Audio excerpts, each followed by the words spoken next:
Welcome, everybody. Welcome. I see everybody flooding in because this is late. I'm having technical difficulties reaching my scheduled guest, Karen Wesley. So I'm just going to go ahead and get started, and hopefully I will be able to add her soon. So I have my computer up, and we're sort of exchanging messages back and forth. But welcome, welcome, welcome, welcome. Thank you for being here. You know, technology. It will do what it's going to do. But anyway, I feel a little bit frantic, so I am going to take a breath and do my typical grounding opening, and then um, I will see what's going on with Karen. There's a weird setting in her Substack app that she's trying to get to the bottom of. So let's all just breathe, breathe, and move from getting here to being here. That's what I'm going to do. So I'm taking a breath. Another breath. And so what I know right now is that there is one presence, one power, one spirit, one love, one law. And I know that this beautiful, grounding, sweet presence is everywhere, even present. It is right here with us. It is within me. It is expressing itself through and as my life, through and as each one of you who's joining today. And so I speak this word for this live session. I pray that the technology will sort itself out, that I will be able to, I know that Karen will be able to join, and that everything is, everything not going to be, everything is, all is well. Everything is good. And so I bless each and every one of us who has joined. Grateful for your presence. And I see that Karen has joined. Karen! I bless each and every one. I bless each and every one. So it is with abundant joy, abundant gratitude that I release this word into the perfect law. I allow it to be so, and so it is. And so, Karen.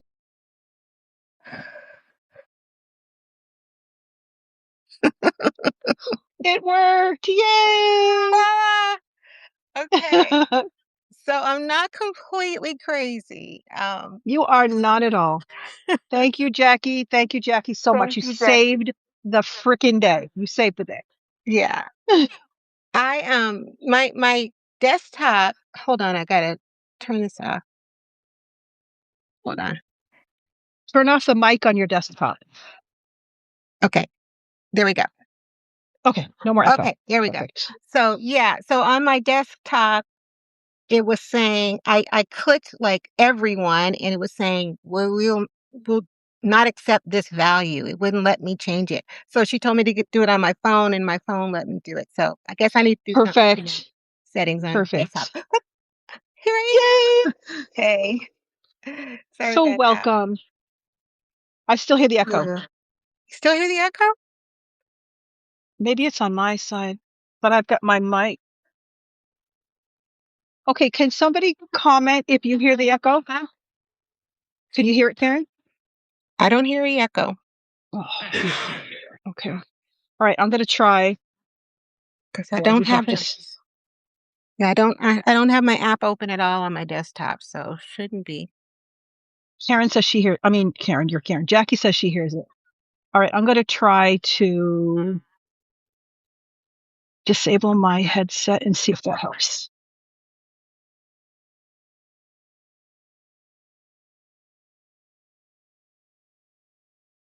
Okay.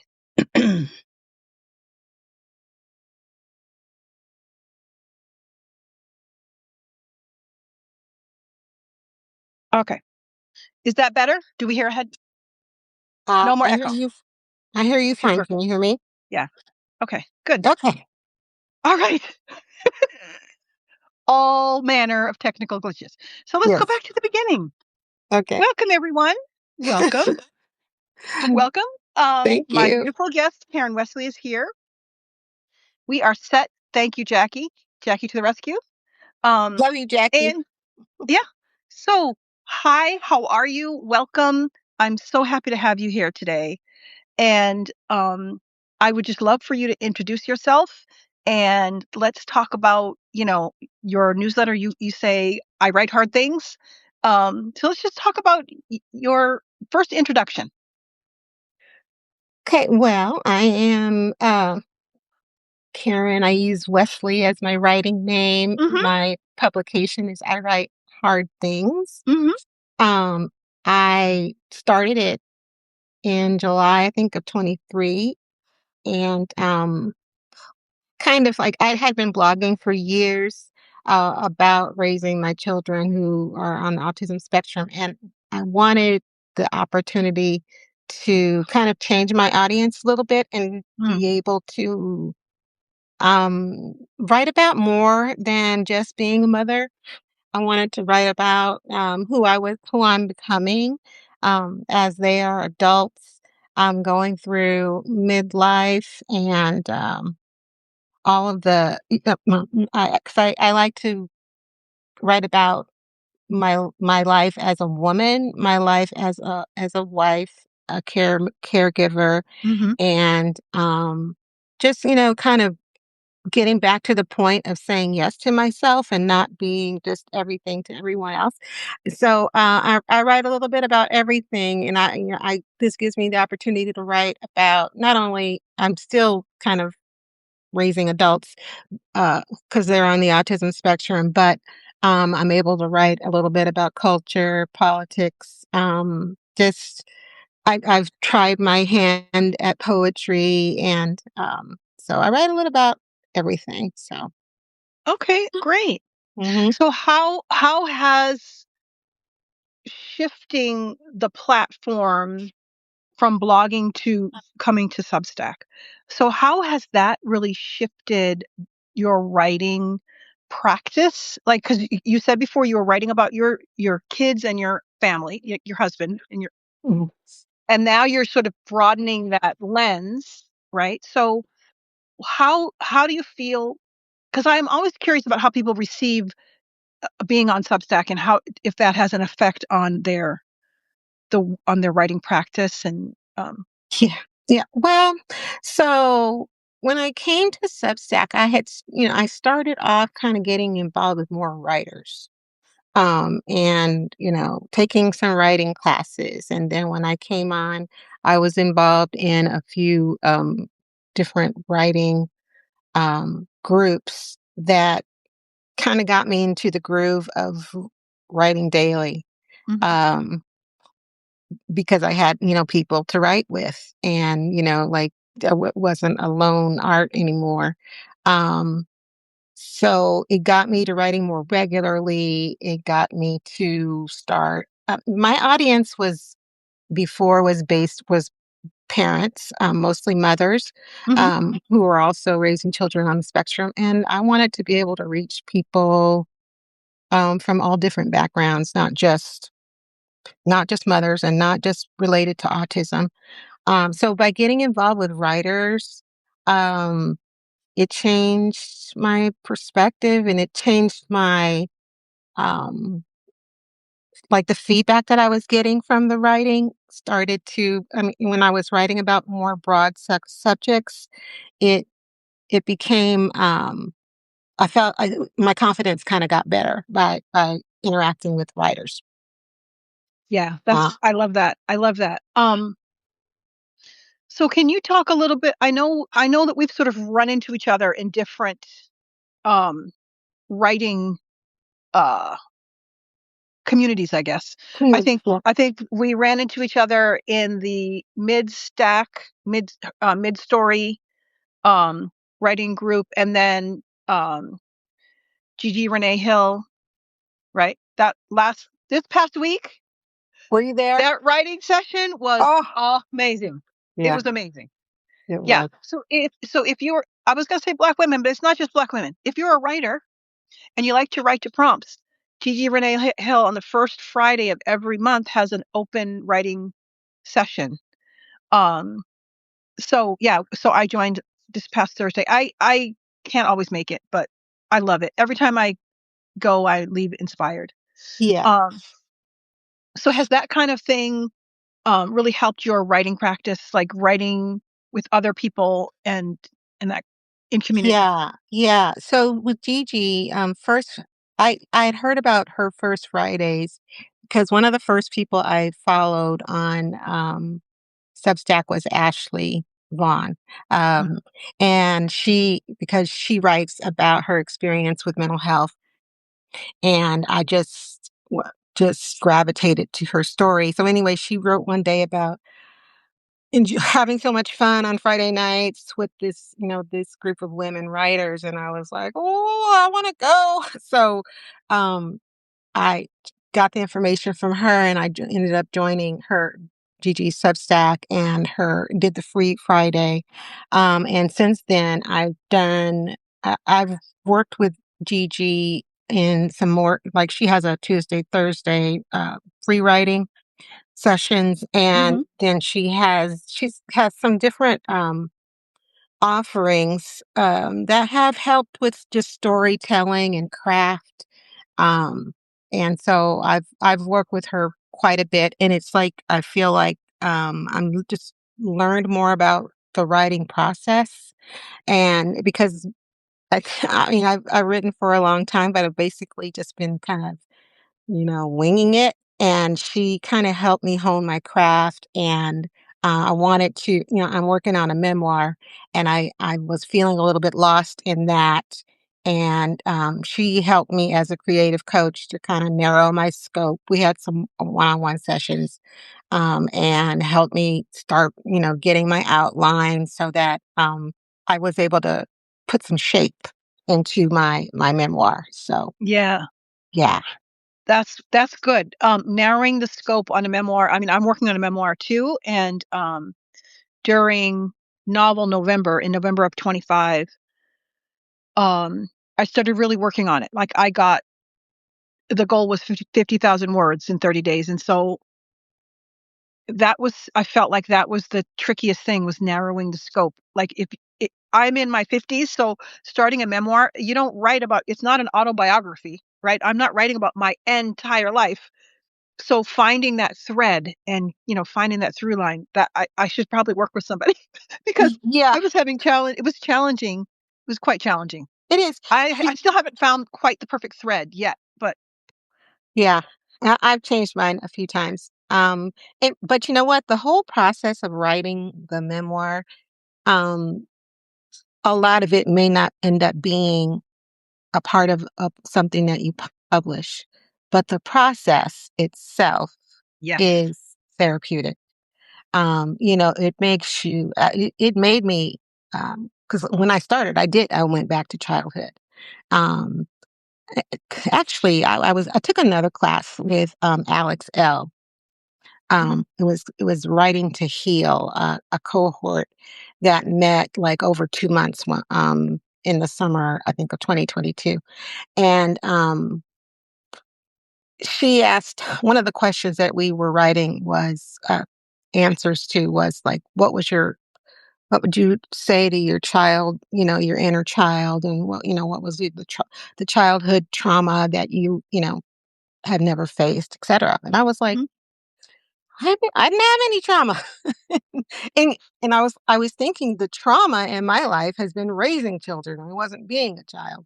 Right, right, right. But as I kept writing, I found so many answers. I'm like, oh, okay, there it is. So the process itself it's just been so enlightening. And no, I may not use all of it. I may use there are some like reflection points that I'll probably go back to in Mhm. childhood, like the main things that maybe changed who I am. Um like, when my parents separated, and how not having a father in the house, how that affected who I became, and how I looked at marriage and relationships and what I wanted, and all those things. So yeah, the process is still, no matter what, whether you end up publishing or not, it's just a wonderful tool to use to kind of understand who you are. Yeah. Yeah, I have to agree. I have to agree, and, for me, that process, pardon me, even just going through the rigor of what was the goal? Like 1,700 and whatever words per day. Like just that, just the discipline of doing that. Because I had done it before with National Novel Writing Month, Mhm. like a decade ago, right? And so I knew I could do it in theory. Yes, I have done it. I've done 50,000 words in a month. I can do it.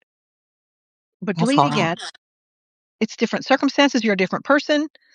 But I found that the rigor of that and the process of, like you said, reflecting on, I did dip back to childhood in some things, and it really, I was this time I was quite surprised by how therapeutic it felt to just really go. And I had to give myself grace. I went back and I was just like, I've had some harrowing experiences, right? And to write about them now, sort of from that objective, and not all, it wasn't all bad. Right. All my experiences weren't bad, but having the now the shifted perspective of looking at it from an well, I mean, I guess you can't look at your life objectively, but from another point of view, another standpoint, Mhm. it really is. It's so cool. And just for me, what it turned out is that I gave myself grace for some things that I felt like I had been sort of raking myself over the coals for. So Yeah. yeah, Yeah. in that respect, a memoir it's such a beautiful just writing it if you never publish it. Um, I'm working with Rebecca Lynn Pierce.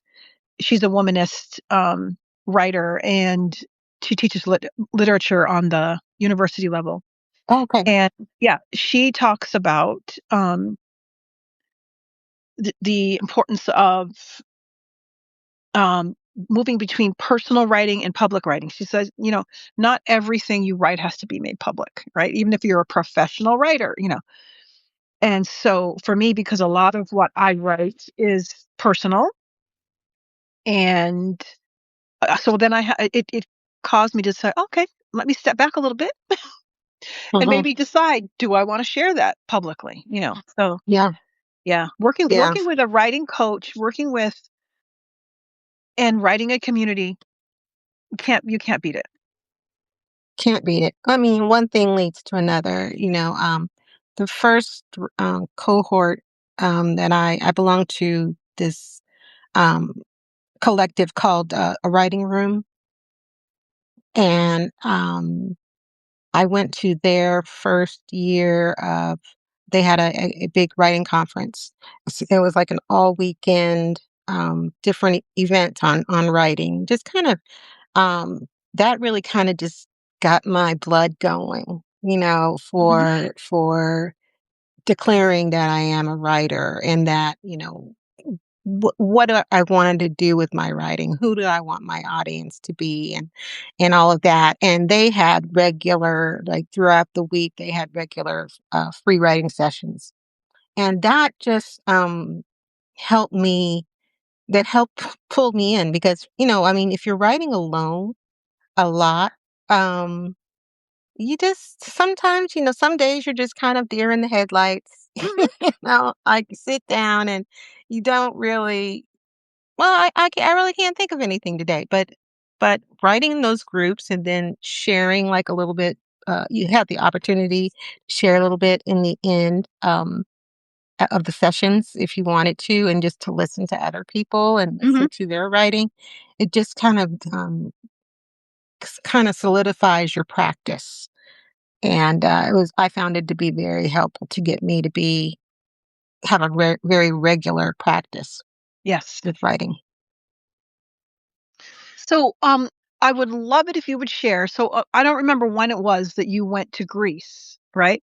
But Mhm. I just remember just being so excited hearing about that retreat that you were going to go on. And so, can you talk a little bit about that process and experience of participating in a writing retreat in Greece and Yeah. your process and all that? That I've been dying to hear about this. Okay. Well, I mean, it was an incredible experience from applying for the writing retreat to, actually making the plans to go was a really exciting process. When I applied, I was just kind of like, you know, uh, traveling. I always loved to travel, and to I have visited other countries in Europe, and I was like, to go by myself and then like be around writers and just sit around and write all day. Oh, sounds, heavenly. So, but I didn't really think I would get in. But I did, and I got the loveliest acceptance letter that just made me feel like maybe I know what I'm doing a little bit here. And so anyway, that was really exciting. And then it was just, this was a kind of a challenge for myself because Mhm. I have been so buried in my life as a mother and wife and a caregiver to my mother, that I really put a lot of my own dreams on hold. And now this is an opportunity for me to kind of take some of my life back and do something for myself and really challenge myself, to travel internationally by myself. um, so it was, I got accepted, and then I, went about trying to figure out how to pay for it all the travel and everything. And uh, then going was traveling there was exhausting. I was like, after I got accepted, I'm like, wow, Greece is really far. I mean, it's going to be, a 19-hour trip, or more. And then where I was going to Thessaloniki, there were no direct flights. So you had to fly to another European city and then to get there. So I had to figure out like what route I want to go and and all of that. And so finally, I get there and it the first I went early so I could have some downtime to myself. Um and then when things started, at first, I was kind of like, there were a total of 40 writers that were there, Wow. Okay. but yeah, but what they were divided in we were divided into groups of about 12 or so, a piece. There was an essay group, there was a screenwriting group, and then there was a poet/memoir group. And, the first day, I was like I ended up in the poet memoir, Mhm. and I felt really out of place at first. I was like, I'm not, because they were reading we were reading, another writer's work, and I was like, I don't feel qualified to critique this work. I'm not that great of a poet. But it's like I felt a little bit out of place.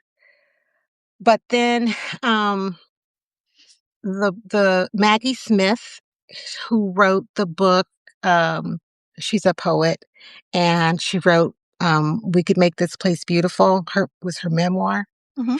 and I had read it and fell in love with her writing style. And she was the one who was teaching our Oh, course. cool. Oh, wow. Yeah, Okay. and so it was like too many things that just lined up that I had just read her book that year, and then she was gonna be there, and, I would have an opportunity to sit down with her. I mean, you know, yeah, I've gotta do this. But anyway, I felt out of place at first, but, um, as time went on, I just I learned so much, and it was Mhm. different than I expected because I kind of expected more, um writing together, like actually sitting down and like doing exercises. And but really what we did is we submitted work beforehand, and then we submitted a piece. Everybody we just went through and workshopped all the pieces. And so I learned a lot about editing, and I just learned about a lot about different styles of poetry. Um, and because I felt like I write poetry, but I didn't really feel like, like it was really, I don't know, that great. I just was just kind of going based on my instinct. Mhm. And but I found out that my instinct was good. And a lot of what I'm writing is prose poetry, Yeah. and I've changed the format of the memoir to because I want it to be a little bit. I don't want these like long drawn out chapters. I want to do it sort of in the style that Maggie did hers with these little vignettes and pieces that kind of tell a whole story. So I got a chance to work with her, and I feel like a different writer since I've been home. Wonderful. Mhm. So I wanna rewind a little bit when you were talking about when you first got there and you said you felt like you didn't belong. Um, was that because you had never been in sort of that caliber of like writing environment, or like can we talk a little bit about that? Like did you feel like maybe um because I know that as a writer, it's me and the laptop, right? If I'm not writing with other people, like I'm not getting a lot of feedback and stuff from other people. Mhm. So what do you think made you feel like you didn't belong in the beginning?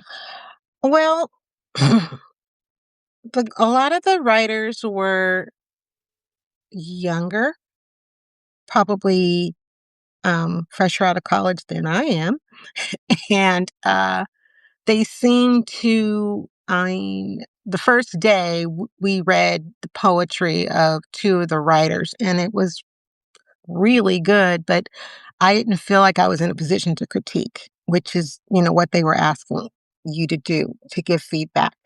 So, but what I did was what I do best is I just looked at the human perspective of the stories that they were Mhm. telling, and I just talked about how I connected with whatever it was that they were writing.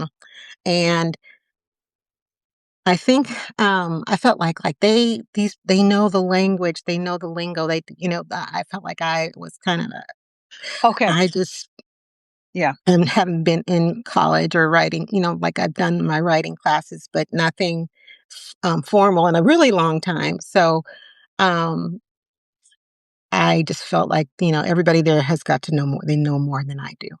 But, the second day, the Maggie had she read my writing that night and said, "What are you talking about?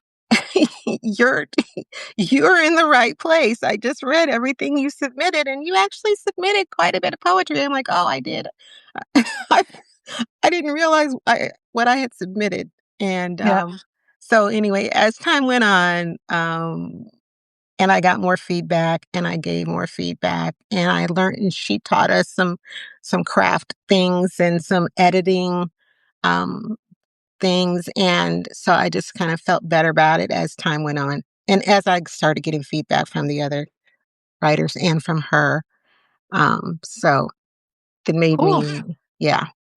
So do you think that you'll attend other more writing retreats in the future, like of that sort of caliber? I don't know if that's the right word, but I mean, that Right. level. Yeah. Um, I think I will. And the thing that surprised me was that so we, it was a whole thing. I mean, so we're I stayed in the house. It was in Greece, and I stayed in the house. It's called Rosemary's House, and there were probably, I don't know, about 8 people that were living in the house, and then other people were in hotels and other homes that were nearby. And then we would get together for our groups during the day. and we'd have all have lunch together, and then you had an opportunity to go on excursions together, or you could go somewhere and sit down and write. And so it ended up being, and I didn't ended up not writing as much as I thought I would. I thought I was going to come home with ready to go with getting my thing published, and it wasn't that at all. It was just I was learning, and it was so much information, and it was so much stimulation to be around those writers, 24/7 for 7 days, um, and to be in another country, and then I wanted to kind of experience that too. um, so I mean, like some of the opportunities that you could have just been sitting and writing, I was always on the excursion. Mhm. I wanted to see Yep, Greece. And exactly. so it was really kind of it all settled in, and it was probably within a couple weeks after I got home where I felt like I really, absorbed everything. Um so anyway, I think that in the future, I would do another. In fact, I applied for another little brief residency a few months ago. Didn't get it, and that one was more like a quiet time to write. And actually, I mean, the one that I applied for it was really gonna be a small group, and they were gonna give, like, a stipend, and you just had a quiet place to write for a week. Mhm. That is something that I think I wanna do the next time. It's something where I'm just, you know I mean, the Greece trip was just it was a lot of things. We had these excursions. We had lunches together. We had these fabulous dinners. They treated us so well. We got to sit and interact with, the professionals. Like it was like a big family style kind of thing. Mhm. So it was an experience, but it wasn't as as much as like I want to sit down and finish my memoir, and that's not what it was. It was Yep. just a lot more than that. Cool. So that's good to know then when, someone who's considering a writing retreat, right? When you go in to sort of know, like, what you're gonna be have an idea of what you're gonna be experiencing, because like, you thought you'd have time to sit and write, but, Yeah, and uh I mean, and I could have, but I didn't. I could, and I did some writing. But most of the writing, I mean, I submitted my piece, which was I think 3,500 words. So I did that before I got there, and then everyone else had also submitted something around that amount of writing, and we just all kind of reviewed. And so it was just like a learning process. It made me see that poetry is more than one thing.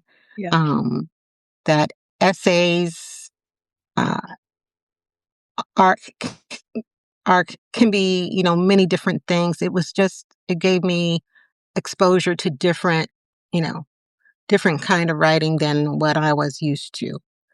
So, and at first, my first thought was, um, I don't really care about details and writing terms and all of that, um, but it all kind of made sense, and it mhm, made my work make more sense to me once I got home. So yeah, I yeah, think I mean, whenever you have an opportunity for an experience like that, you abs yeah, definitely got to take it. So yeah. Yeah, so Jackie's gotta run. She says, "I love seeing Karen on live. I have to go, but I'm so happy y'all did this." Yes, I'm happy we did them. I'm happy we made it work out. thank you, Jackie. Yeah, Jackie's our hero for the day. Yay. Um, there's that echo again. Anyway, so, yeah, is there anything else that I didn't ask that maybe we can, that you'd like to talk about as far as, I mean, I feel like the themes have been, like, writing in community and getting feedback and guidance on your writing. has helped to sort of blossom out your writing practice? Mhm. Well, let's see. Well, one thing I want to say about you and your writing that I enjoy is the kind of because I have part of my background and part of my I don't know, trauma, I guess, has to do with religion Mhm. and being raised in a very, very strict religious household. My mother was a single mom, and I think she used religion and church as a tool for community. But it was a lot. It was too much for me, and it. Um, I mean, I was like a good girl, so I did all the things, and you know, church 3 times a week, and all of that. But it just really, as I when I got to be an adult, I still was into my spirituality, but I realized how I didn't like when I knew that when I raised my children, I wanted to give them choice. Mhm. I wanted to expose them to religion, but not like indoctrinate them and have them, make them feel obligated. And it's really interesting because, out of my 3 sons, 2 of them are very spiritual. One is um he's he's very practical, so he has to ask a lot of questions and doesn't have like this very open belief. Anyway, I really appreciate the work that you're doing, and it's helpful in kind of deconstructing um, some of those feelings, Mhm. uh, and kind of, but at the same time, I'm also at a point in my life where I need um, spirituality. I think we all do to get through like what we're going through right now. Yeah, absolutely. Well, I'm grateful to you for saying that. Because a lot of times, um, yeah, I'm just grateful. I'm grateful for that. Because my sort of intention was to offer the support, encouragement, guidance that I didn't receive when I started my late blooming deconstruction process, right? Um, so yeah, that was really my goal. So whenever I hear feedback like that, I'm like, yes, thank you, Yeah, I because yeah, appreciate it. it's challenging to write against the grain, right? To have your niche as to be um against accepted you know po- I was get policies, not policies, but accepted norms, right? To Mhm. be to say that thing that people won't say. I'm the one who's going to say it, right? So I'm That's grateful me. for that. We have I'm that in grateful for common. that. Yeah, yeah, yeah.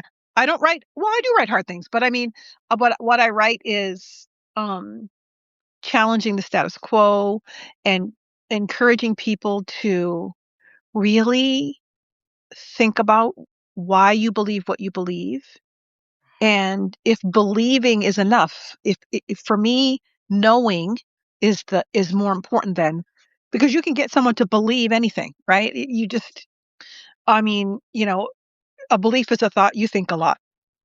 You can we as human beings are very powerful. We can make ourselves believe things that absolutely are not true.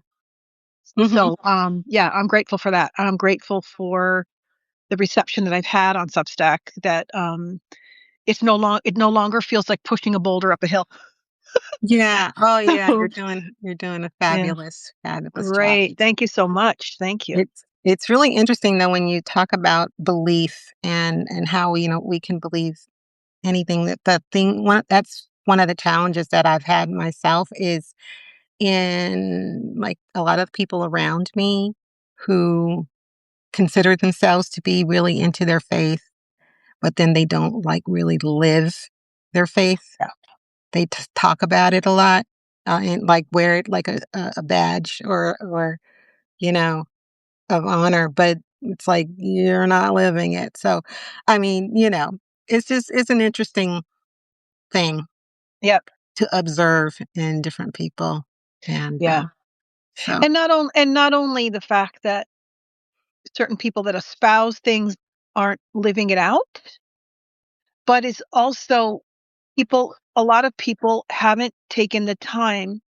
What I'm going to say is just about Christianity. It's a lot of Christians, people who call themselves Christians, haven't taken the time to really delve into the what and the why, right? So we're given, I was indoctrinated. I mean, I feel like if you weren't raised in the church, then if you joined as an adult, it's sort of a different, I can't speak to that because I didn't join as an adult.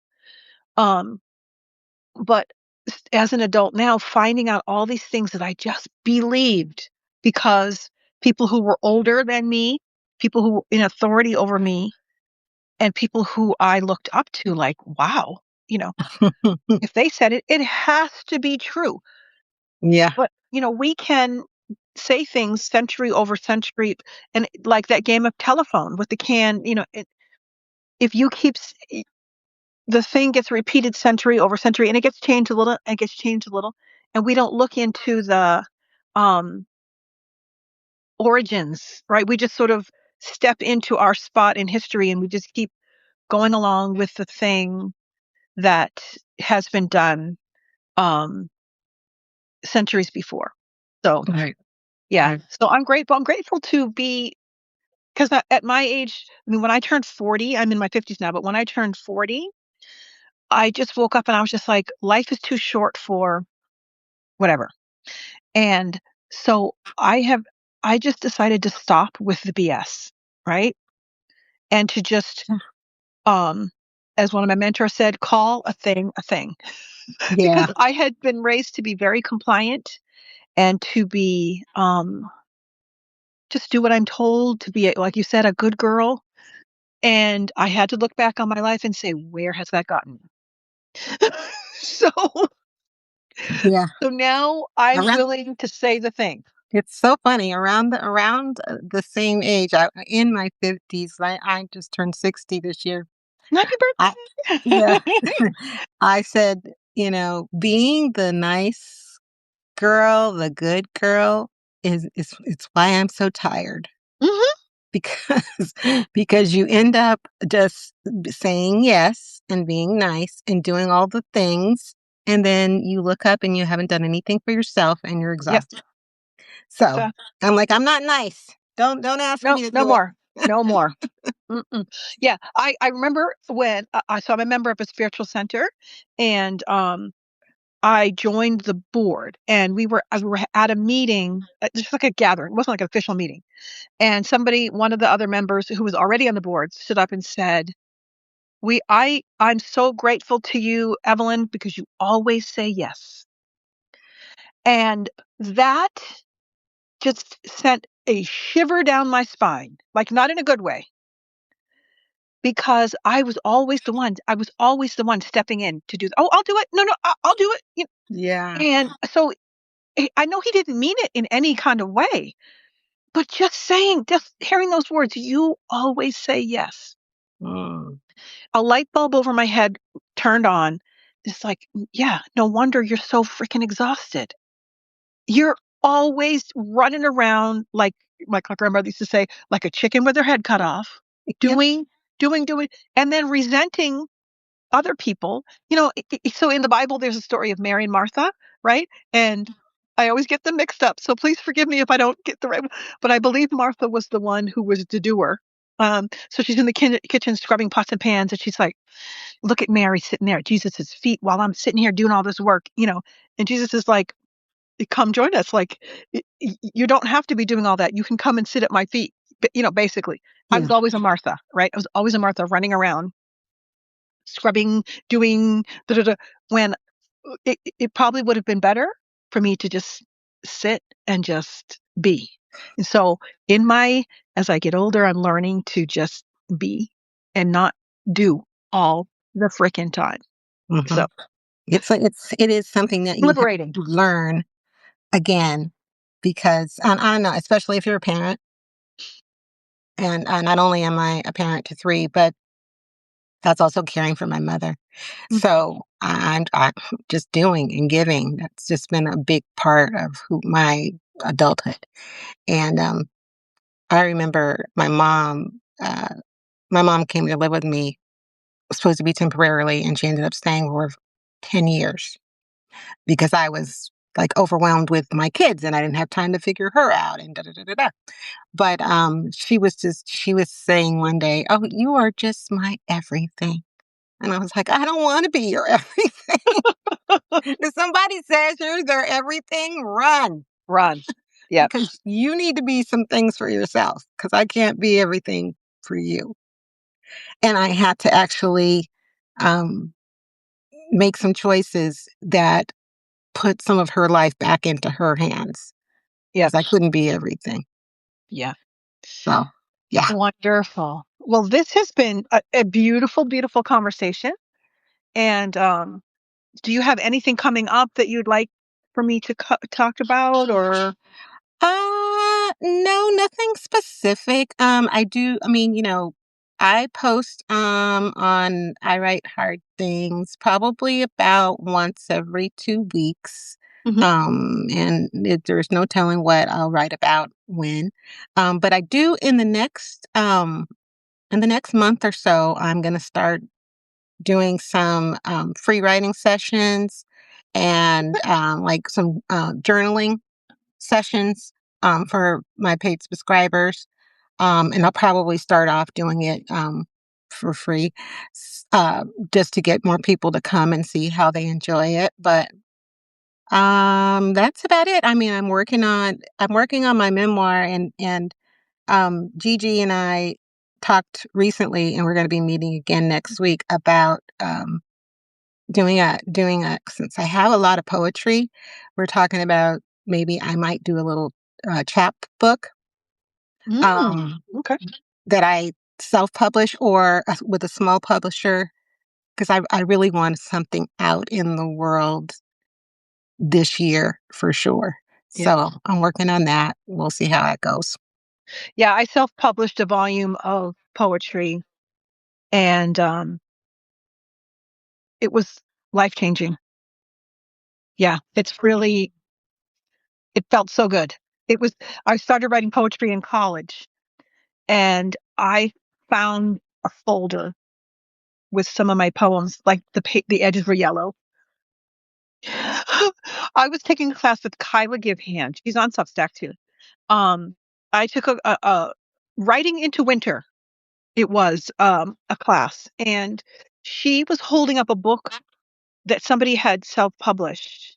And I knew it's like I knew consciously that self-publishing was a thing, but she was holding up this book and flipping through the pages, and again, the light bulb, and I was like, I could publish my poems. So, because I had been writing, one year I did the April um, poetry writing month where you write a poem every day. So I Hmm. had those poems. I had a whole bunch. I just chose a pile of them, published them, and yeah, little plug for myself. Yeah. If you're interested, anybody, I have it on my in my Substack. You know, it's available.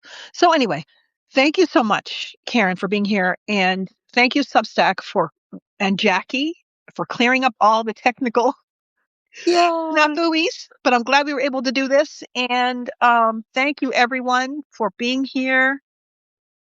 And I hope you all have a beautiful rest of your day. And yeah, take care. Thanks, everyone. All right, Thank you. bye bye. Bye.